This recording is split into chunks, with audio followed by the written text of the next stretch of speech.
in second place because Jerry Karl in the red and white number 38 in a machine powered by a standard American Chevrolet stock block engine is doing battle with the former world driving champion Mario Andretti in a highly sophisticated Cosworth power machine.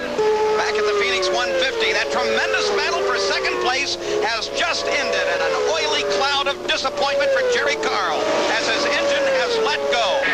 A richly deserved standing ovation from the fans here in Phoenix for Jerry Karl. A tremendous fight. He kept that stock block engine running.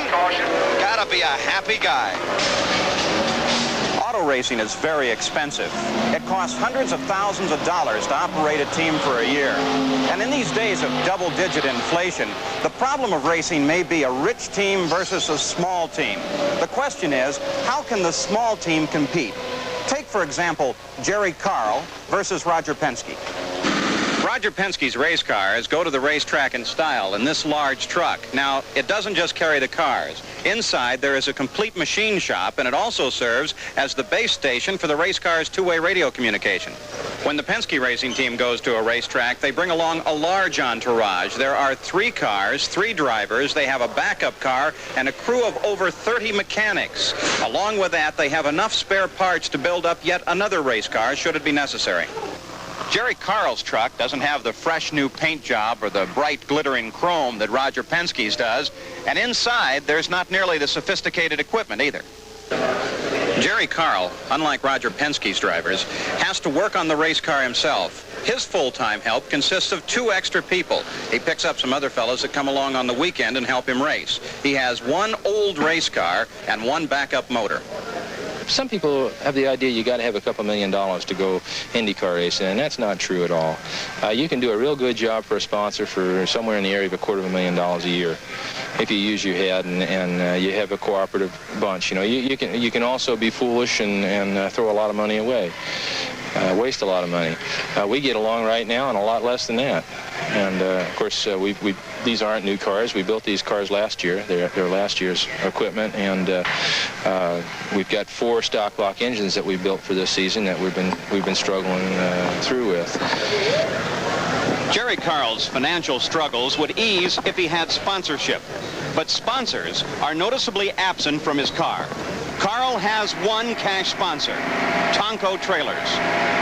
They contribute about $50,000 to his racing effort.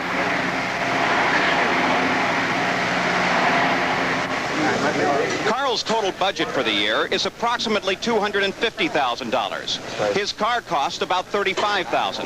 1 stock block engine about $20,000. This year, Karl has won $46,456 in prize money. But the Roger Penske racing team has 3 major sponsors, A.B. Dick, Gould, and Norton. Each contributes a minimum of $250,000 to $300,000 to Penske Racing. Lesser sponsors include Goodyear, Cam2, Craco, and Champion Spark Plugs. The total budget for Penske Racing this year is $2.3 million. Penske uses Cosworth engines, which cost $45,000 apiece, and this year has won $268,564. It's kind of tough for us right now. We are short, and we're trying to put together our budget for next year.